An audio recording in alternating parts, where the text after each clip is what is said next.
I wish that Hadley Irwin could talk a little bit in one voice. Unfortunately, this critter that has come to be has two heads, so we have to kind of switch back and forth between us. We do want to talk a little bit about the process of writing, how we write, and how writing seems to work. But if you don't mind, what we'd like to do first, or I suppose even if you do mind, what we'd like to do first is read a bit of the Lilith Summer so that we have something concrete to talk about, something to spin from. I think the parts that we will read, stand by themselves, but I guess maybe it might not be bad to just say a word or two about the context of the book in which these parts come, from which these parts come. Basically the story. Would you believe I wrote it and I have to look back to see what it's about? It's about a 12-year-old girl named Ellen and a 77-year-old woman named Lilith, who are thrown together for a summer. Each is a paid companion for the other, though neither one of them knows that at first. There's a sort of a bribe involved in the paying because Ellen wants more than anything in the world a 10-speed bicycle, and this is her way to get it.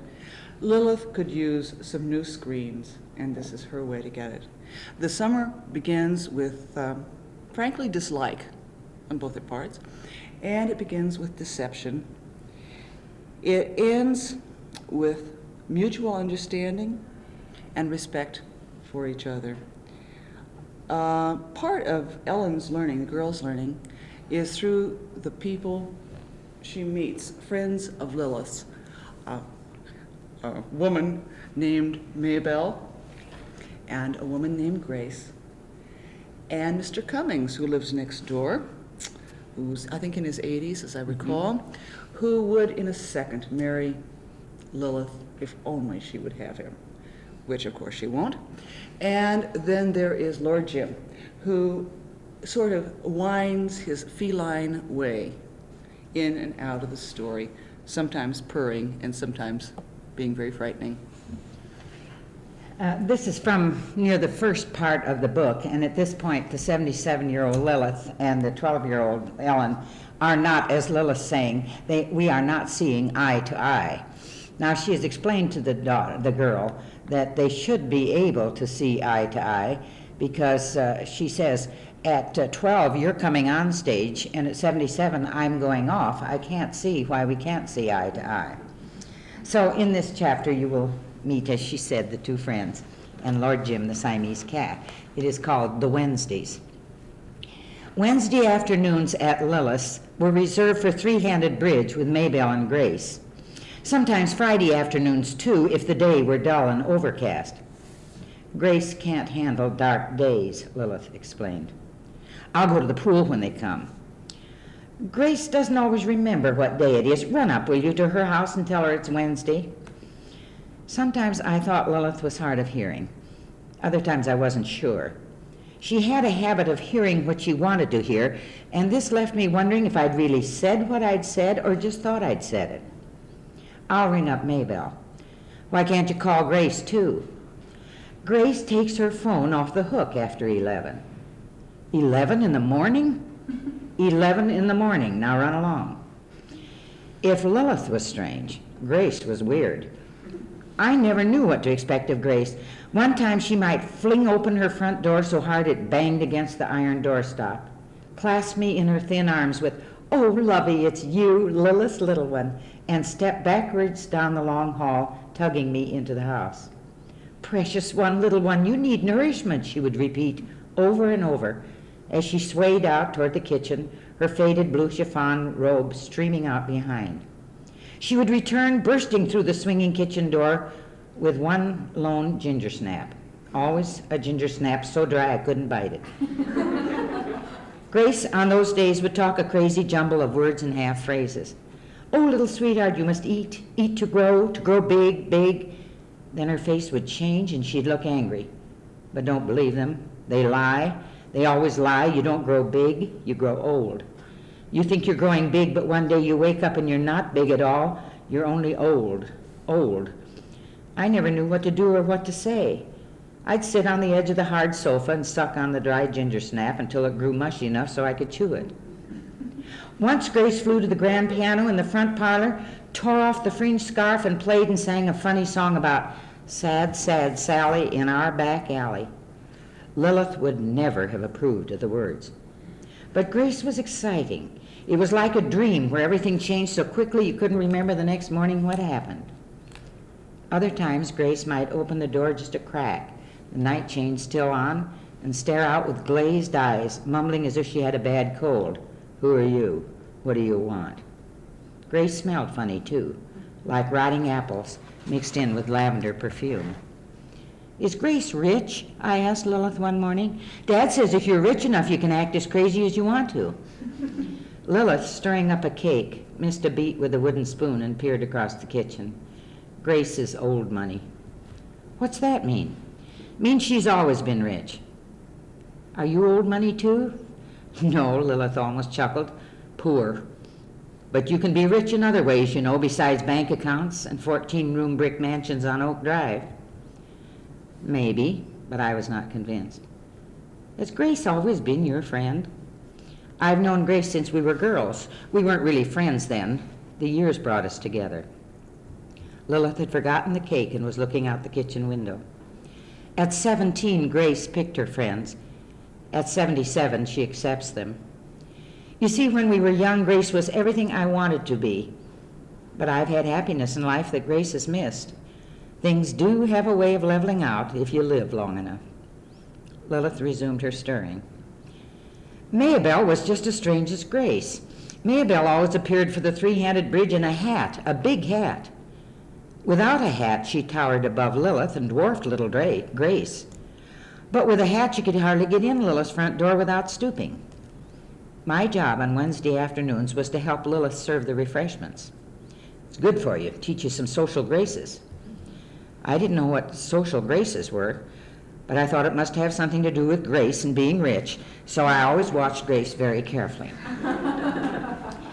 Take the cups into the dining room now, and mind you don't drop them. Grace hand-painted them, you know. I knew. I heard the same words every Wednesday. Besides, I had been at Grace's often enough. Her dining room was wall-to-wall china. Bluebirds, electric blue, perched on green branches. Strawberries, redder than real, caught in circles of gold. Tulips, egg yolk yellow, and grapes intense purple. Wherever I looked were the painted china circles, dinner plates, dessert plates, bread and butter plates. And even under the molding were painted cups hung on little brass holders all around the dining room like a necklace. It's the one thing Grace learned in life, to paint china. It fits her somehow. Lilith's voice drifted away. Only Maybelle and Lilith got coffee on bridge afternoons. Grace brings her own, Lilith told me. I'd pour coffee for Maybelle, who barked out a thank you that sounded more like an order, and then for Lilith, who merely nodded. Grace filled her own china cup from a silver thermos, and her cup was empty long before either Maybelle or Lilith had finished theirs. That afternoon, I saw Grace make a fluttering movement to reach her thermos beside Lilith. Perched on the footstool, I watched Lilith's hand moving under the table across her own broad lap to touch Grace's knee and pat it gently. Grace's hand flew back to reassemble her cards, and the game went on. You reneged, Grace. Maybelle's bellow interrupted the silence of the game. You had a trump all along. I played trump 3 tricks back. I didn't understand, but I knew Grace had done something wrong. Lilith, collecting the deck for the next deal, brushed Grace's arm, accidentally it looked, drawing her attention from Maybelle. She didn't mean to, Maybelle, did you, Grace? The spade was behind my heart. I didn't notice. You couldn't see a spade if it had a handle and was stuck in your hand. Why don't you pay attention to the game? Lilith motioned toward the buffet with a tiny nod. I knew I was to pass the brownies. Chocolate frosted brownies arranged like a fan on the strawberry china plate. Mistakes could be forgiven if Maybelle had a little something to munch on. The next hand, Grace must have made an even bigger mistake. for Maybelle threw her cards down on the table and said, "I give up. Grace, how could you possibly bid a grand slam in hearts with only 3 hearts and a string of worthless diamonds?" My diamonds were mixed in with my hearts. I passed the brownies again. Promptly at 4:45, Grace's limousine pulled up, filling the narrow side drive. Grace lived only 3 blocks from Lilith, but she never walked. "Can I drop you off someplace, Maybelle dear?" Grace offered, the bridge game forgotten. That the tiny Grace could drop the huge Maybelle anywhere made me start to giggle, but a warning glance from Lilith stopped that. Maybelle declined the offer to ride that day, and after Grace was gone, she and Lilith sat sipping the last of the coffee, talking in low whispers so I couldn't hear, and shaking their heads. I walked home with Maybelle. Maybelle lived on up the block from Lilith. I walked. Maybelle talked between gulps of air. "Walking, the best exercise in the world. You youngsters don't do enough of it. You're going to turn out to be a pack of weaklings. Civilized man has built a coach, but has lost the use of his feet. That's Emerson, child." I didn't know anyone named Emerson, but I nodded. I wondered if Maybelle really liked to walk as much as she claimed, or if she pretended she did because she didn't have a car and Grace did. I decided to ask Lilith about that the next day, and I wanted to ask her about Grace too, and I did the very next morning. "Does Grace drink?" The quick bread was flowing into the narrow tin baking dish, prodded by swift darts of the wooden spoon held firmly in Lilith's hand. "The secret of making quick bread is to mix it quick and bake it quick before the baking soda loses its strength. I suppose that's why it's called quick bread, don't you think?" Perhaps Lilith had not heard my question above the clatter of the spoon, but I thought she had. "Does she? Does she what? Does she drink?" "Whom are you talking about?" "Grace, does she drink?" Lilith slipped the quick bread into the oven, adjusting the temperature knob carefully. "Just a touch below 350 degrees should do it, and we'll have quick bread for lunch." I knew I was not to ask again, but I had to know. Maybelle told me once, "If you want to know something, ask." Lilith, on the kitchen stool, eyed the oven as if guarding the bread from any catastrophe. I leaned over the stove and looked straight into her eyes, daring her to answer. "All right." Lilith wiped the steam from her glasses on the corner of her apron. "She drinks." Somehow hearing it was much worse than thinking it. Lilith's house was exciting when Grace was around, and now the wild magic of Grace wasn't magic at all. I studied the leaf pattern in Lilith's kitchen linoleum. "You have to know Grace to understand. We all have our crutches." "Why does she do it?" Lilith wiped a finger mark off the oven door handle with her apron. "Grace is one of the gentle ones, too fragile. She breaks easily." I straightened up and felt bigger and wiser and more knowing than Lilith could ever be. "Well, I think it's awful." Life is a razor edge to Grace. She thinks she should be able to walk that edge. Sometimes she does for a moment or two. And who's to say a few moments balancing on the edge isn't worth a life of trying? She shouldn't drink. No, I don't suppose she should. If it's a crutch, she should throw it away. You judge like a child, or a reformer. I'm not a child. Then you must be a reformer. I did not like the sound of the word or the tone of Lilith's voice. Now Maybelle has her hats to make her taller. Lilith was up to her old tricks trying to lure me away from Grace. "Oh, I thought she wore those hats because she's so old-fashioned. Maybelle's tall enough already." "Oh, no, you're very wrong. Maybelle is tiny, very tiny indeed, and very frightened. And Grace?" I would get Lilith back to Grace. "Now, Grace, is she afraid too?" "Yes, Grace is afraid." "Of what?" "Of growing old and ugly, of being alone, of having to look at herself, of living." Lilith moved to the screen door and watched Lord Jim making his way along the top of the picket fence. "Does everybody have crutches?" "I suspect so." "You too?" Lilith crossed over to the sink and turned the faucet on full force into the mixing bowl. Well, do you? Do you have a crutch? Only Lord Jim, and I didn't really hear the last word. I thought she had said, and you. I wasn't sure, and somehow I couldn't ask. Lilith was bent over the dishpan, clattering the silverware in a foam of suds. I picked up my book and went out to the willow. And then? We feel when we write for young adults that young people should not be fed a romanticized version of life.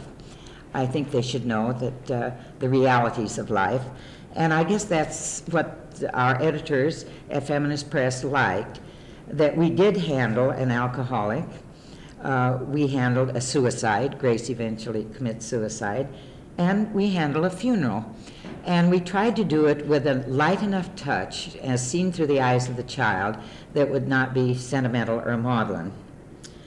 I might mention before I read the next little portion which follows this, that Lilith was always reprimanding Ellen for slamming the screen door, correcting her English grammar, Going barefoot. and for going barefooted.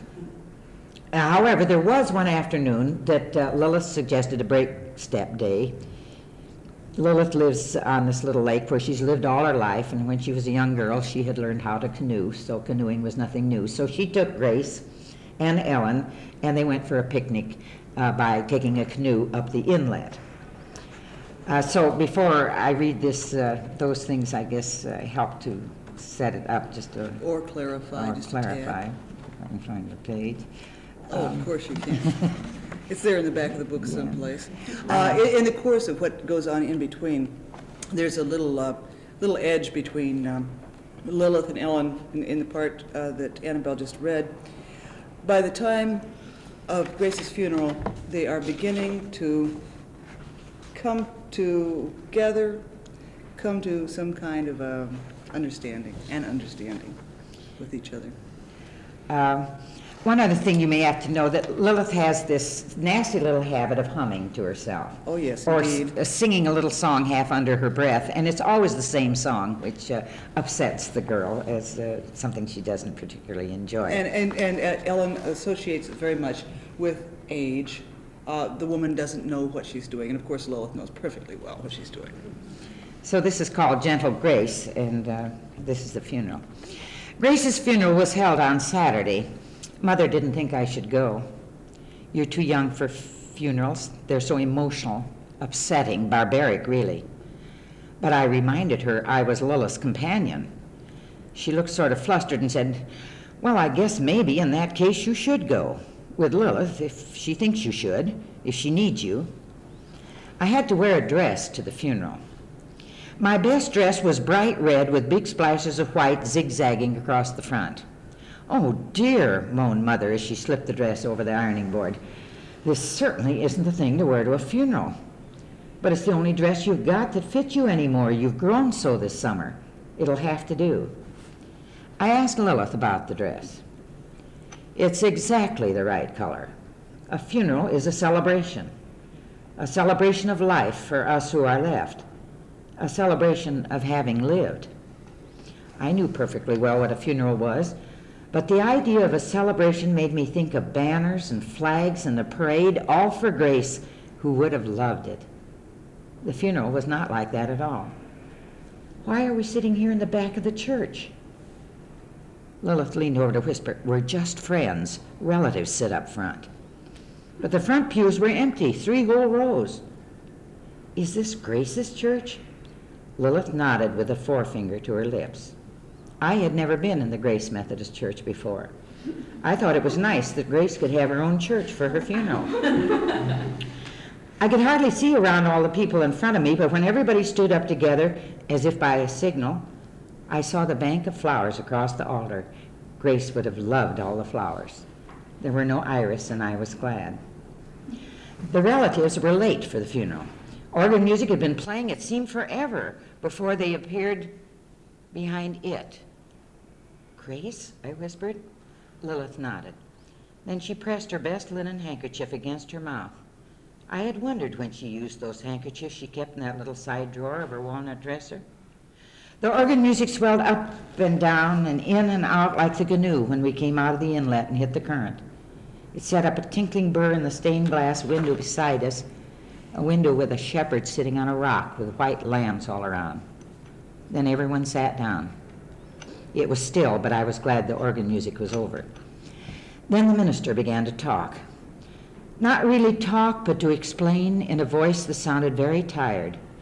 It was as if he had explained all this many, many times before, but if we just listened once more, he'd give us the answers to all the questions in the world.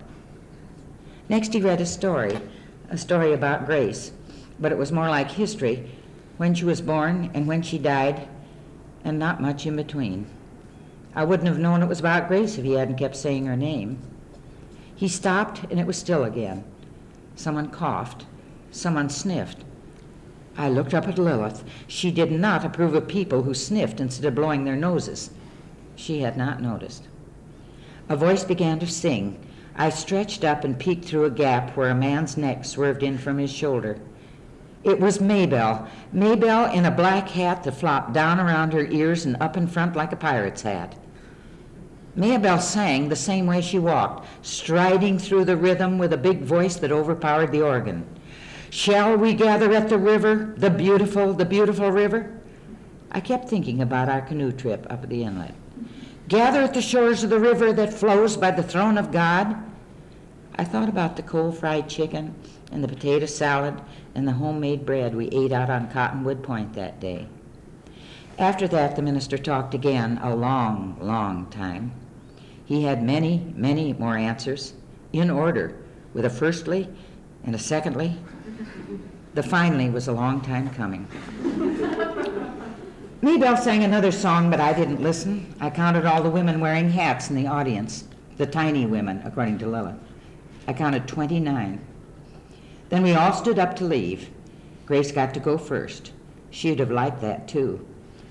Everybody walked very, very slowly, but then everyone was very, very old at Grace's funeral. Outside was a long line of cars with little blue flags attached to their antennas. They did look sort of like a parade as they moved slowly through town and up the West Hill toward Oak Hill Cemetery. Aren't we going? In the morning, we'll be alone then. I wasn't sure which we Lilith meant. We walked home through empty streets. I think everybody in town went to Grace's funeral. It was nice, I said. Lilith was so silent I felt as if I were walking alone. She looked down at me, the wrinkles in her forehead deepening. Nice? I suppose. Is it hard to die, Lilith? No, it's hard to live, as Grace discovered. We sat together with Lord Jim on the back steps. I don't think it's hard to live. You just wake up every morning and live. The decisions, the choices. Who gets choices? I sure don't. Remembering when you get old that there are choices that you are still capable of making. I believe it's called hanging in. I slipped off my shoes. Were you ever sorry you did something, Lilith? I mean, if you could do it all over again, would you do things the same? I wouldn't change the big things. I would the little. I think I'd spend more time sitting under a willow. Throw out my clocks and live on sun time. I'd slam the screen door more often. And I believe I'd kick off my shoes and go barefooted so I could touch growing things. I might even forget who and whom. And I would want so strongly that I could trade a summer of my life for a 10-speed bicycle. I stroked Lord Jim, letting his tail run through my half-closed fist. I wanted to stand right up and say, see, I told you, for Lilith was seeing eye to eye with me. But sometimes winning isn't much fun. Lilith started to sing then, the same song, her song, clear through. The goldenrod is yellow, the leaves are turning brown. The trees in apple orchard with fruit are bending down. The gentian's bluest fringes are curling in the sun. In dusty pods, the milkweed its hidden silk has spun. and it was much sadder than Maybelle's funeral song, but it was a sweet sadness, like thinking of home when you're away. Gentle grace, Lilith breathed like an amen, and stood up slowly and went inside to make our tea. Well, Lilith was a surprise to us, an enormous surprise. We wrote it aimed at a young audience. One of the things we wanted to do was to try to show them that age has value and has beauty, that the fears and emotions of someone older are the same as a young person's fear. Consequently, we sent it. Well, we had a literary agent at that time in New York, and we sent it to her. And she sent it back immediately and said, it is not a young adult book, it's not an adolescent book. That I would handle it. Yes, and I won't handle it. So we thought, well, Gosh, if it isn't an adolescent book, then it is a woman's book, we thought. it should have some appeal to some woman somewhere. So we sent it to Feminist Press, and they wrote back and said, we'll read it, but we don't publish children's books. Or young adult books. We'll read it and comment on it, which was, a marvelous thing for no fee, that they were willing to do it. The marvelous people there. But then, thank God, Lilith exerted what we feel is some amount of charm, and they liked her, they loved her, and they said, well, even if we don't, we will. So Yes. So it was a nice little end to that kind of a story.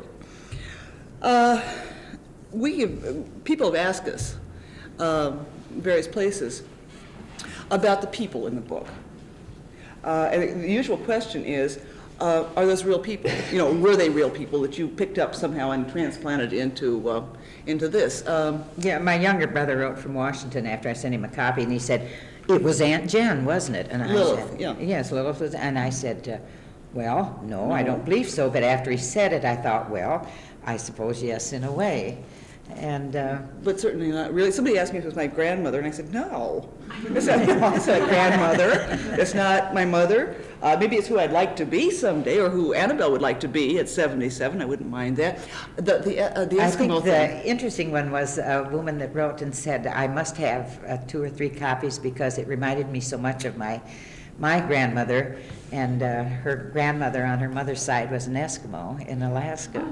So there must be a universality to the A Lilith. few bits and pieces came from reality. The song that Lilith repeats over and over, I stole very nicely from a friend who was at one time in her career a Girl Scout leader, and they used to sing it at a Girl Scout camp, and she somehow remembered it and it somehow fit.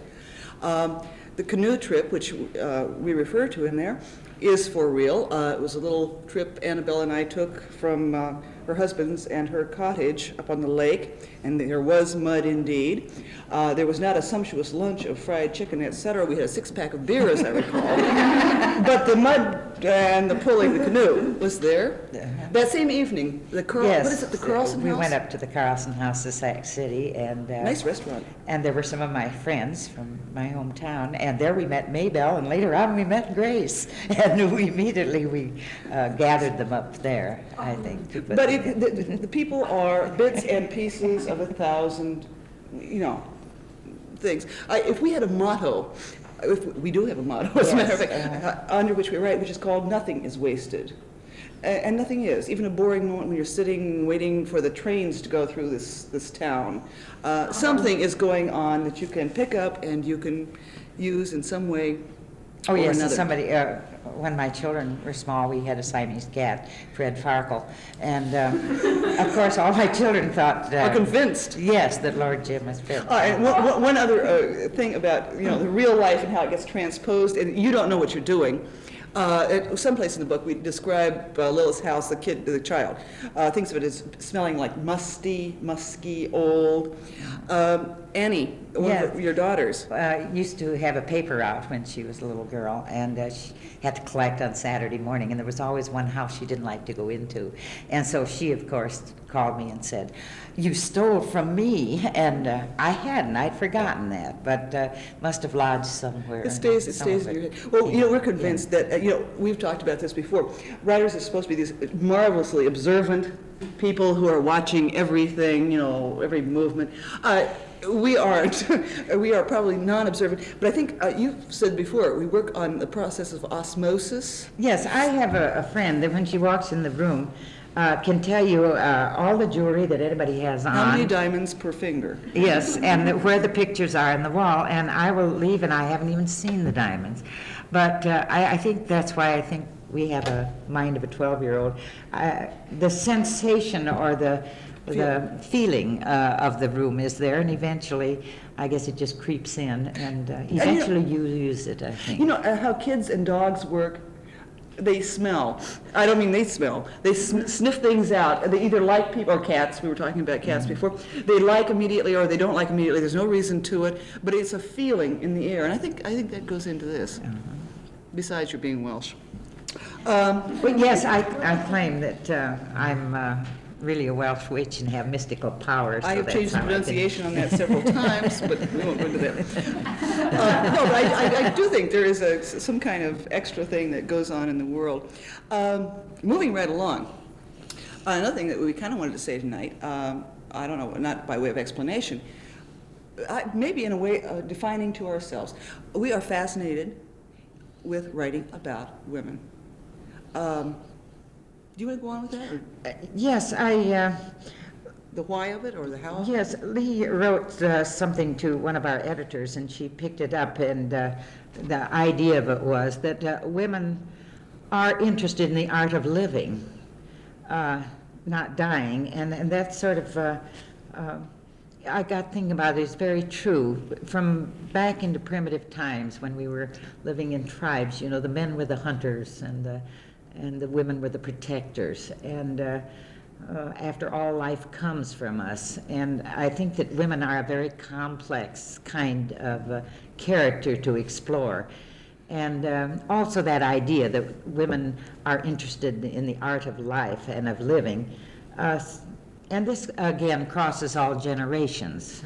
I guess one of the things think. we try to do in writing about women, one of the things that interests us in writing about women, is trying to, because we're apprentices still, trying to get past the roles, the child, the middle-aged woman, the working woman, the wife, the old woman, trying to get past those roles that a woman is in, and trying to explore something about who we are behind those things, underneath those things. Very complex and fascinating. It helps to raise 3 daughters, too. Doesn't hurt. Yes.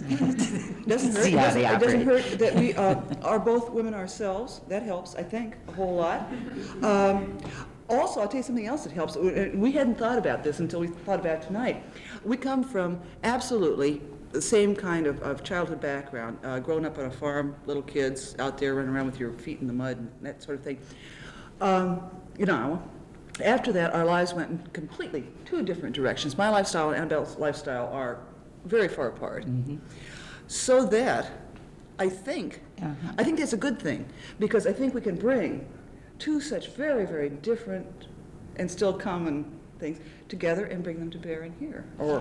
Now, that doesn't mean that we don't sometimes, and in some of the other books, certainly, men characters. I have a son, too, so I can write about how a son grows up, I've known too. a man.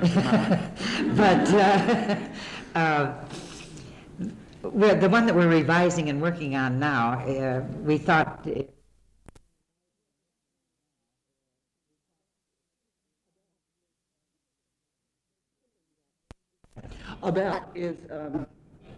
Say something about is what does it take for 2 people to write together? I'm stuck forever on the 12-year-old because that's how old that sense of humor is.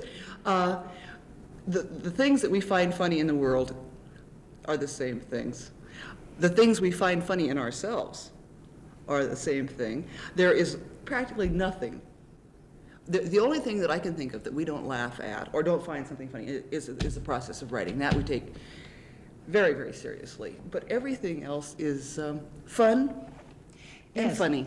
And along with that, if you do write with someone, you have to be very hard-shelled about that at any time there is something that you write that here is a line that will go down in literary history. This is the line that will make the entire book Yes. and win a Pulitzer Prize. And goes up against the sounding board, and Lee doesn't like it.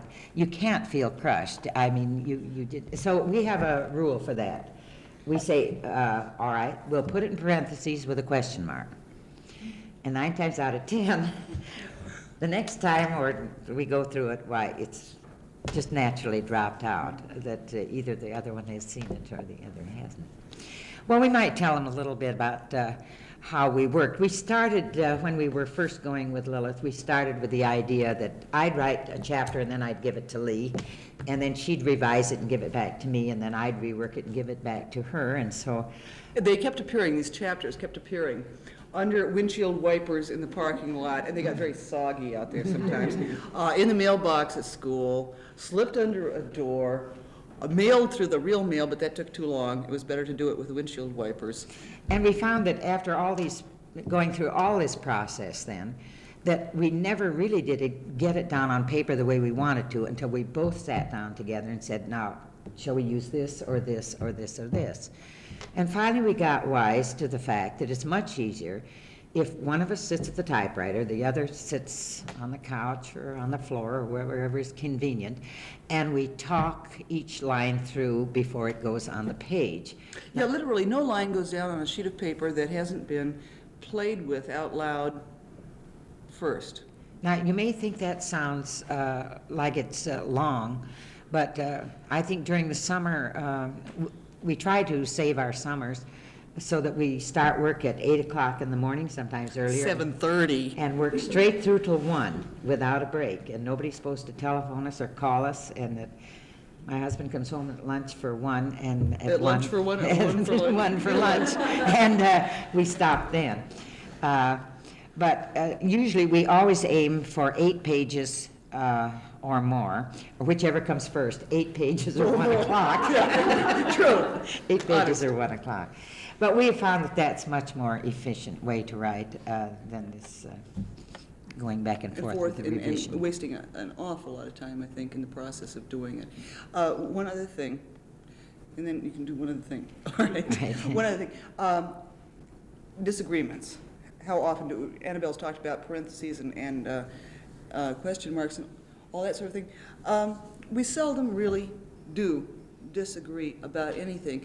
I think part of that has to do with the fact that after writing together for a little while, our style, whatever it might be in a particular book, is so blended that when we finish a page, Yes, some of our reviews, some of our nice reviews, incidentally, have quoted a little line, and I'd say, well, that's nice, they quoted your line. And she said, no, I don't believe that was mine, I believe it was yours. And it isn't either finally, one. We're not quite sure whose line it was. because when we finish a page, we can't tell who wrote this and who wrote that. It's there and it's solid.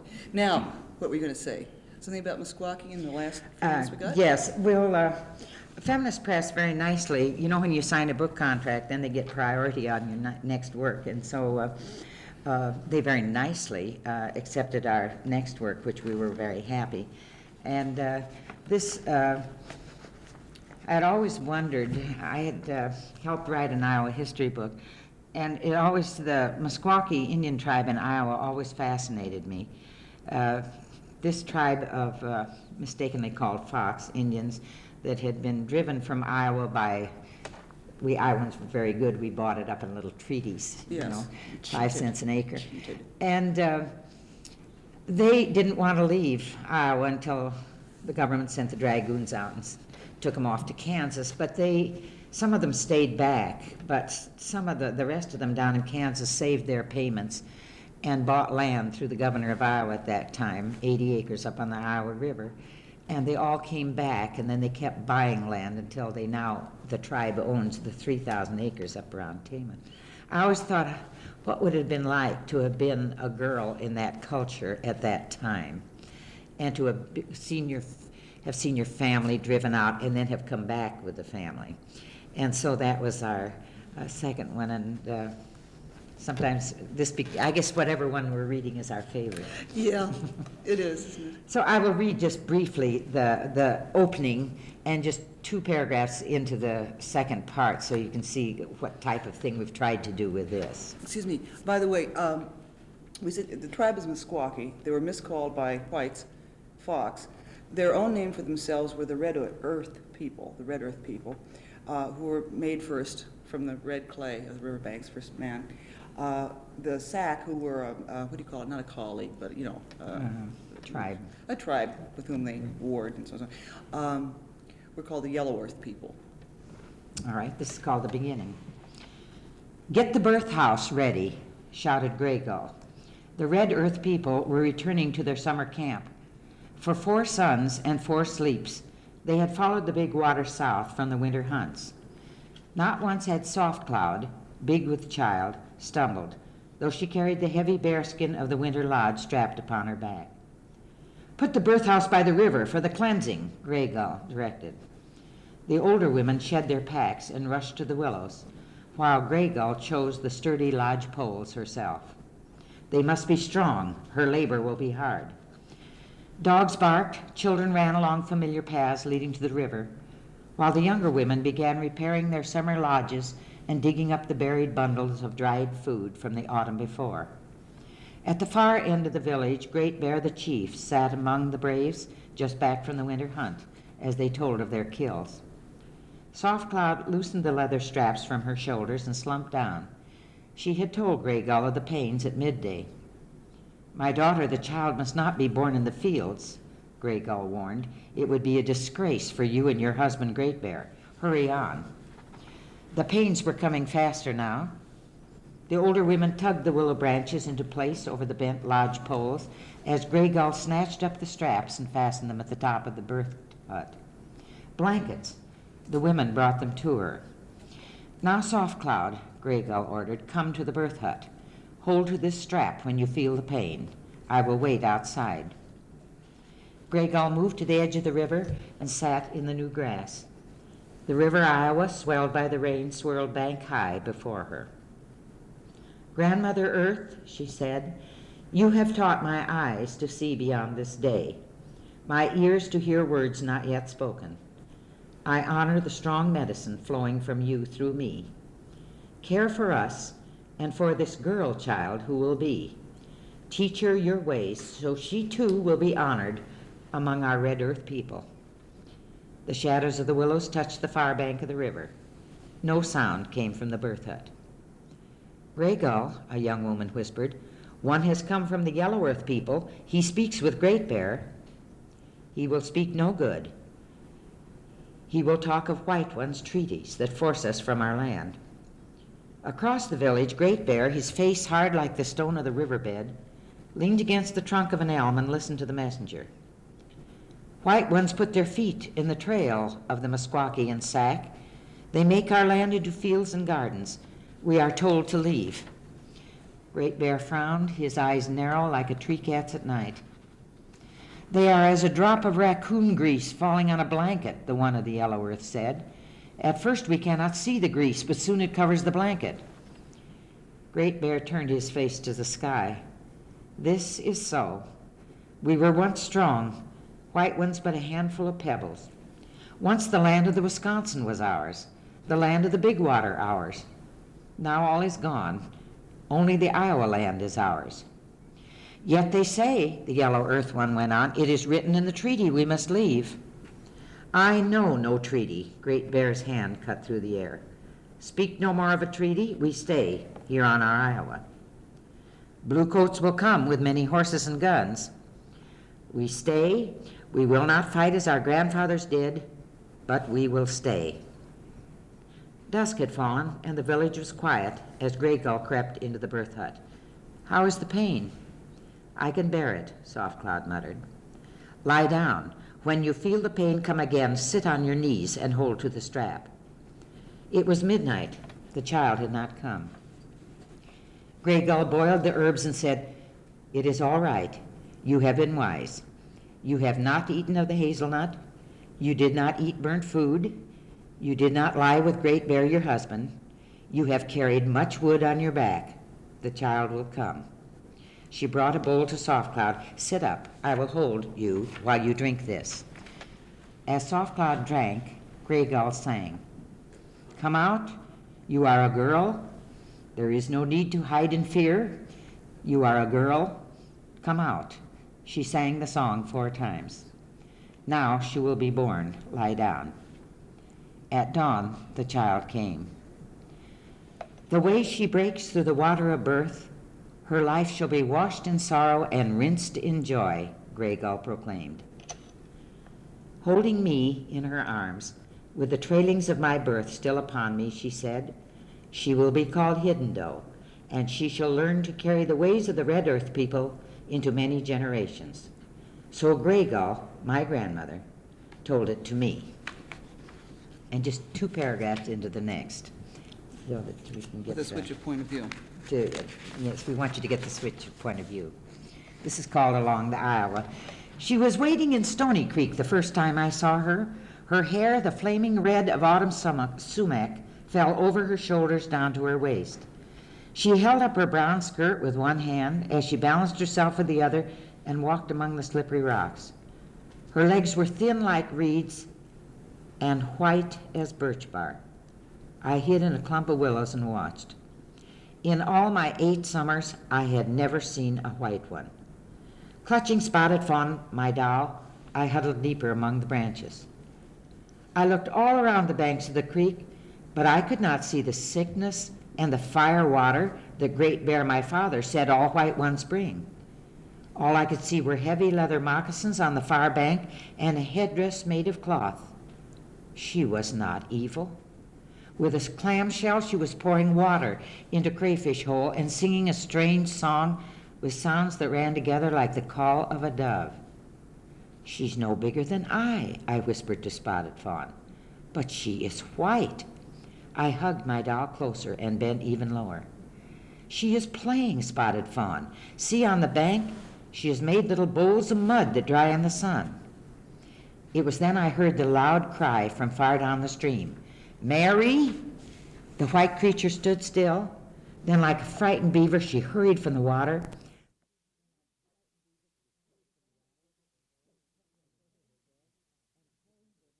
Put her headdress over her hair, and carrying her heavy moccasins disappeared through the long grass. Spotted Fawn, I giggled, that is nothing to fear. She is not evil. She is me, but she is white.